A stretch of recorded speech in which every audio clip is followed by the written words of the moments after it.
சபலம் வரக்கூடும். நீ பார்க்கும் பார்வைகள் பூவாகும், நெஞ்சுக்குள் தைக்கின்ற முள்ளாகும்.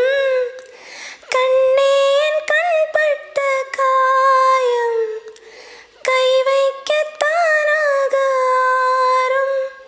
முன்னாலும் பின்னாலும் தள்ளாடும் செம்மேனி என் மேனி உன் தோளில் ஆடும் நாள். வளையோசை கல கல கலவன கவிதைகள் படிக்குது, குழு குழு தென்றல் காற்றும் வீசுது. சில நேரம் சில சில சிலுவன சிறு விரல் படப்பட துடிக்குது, என்றும்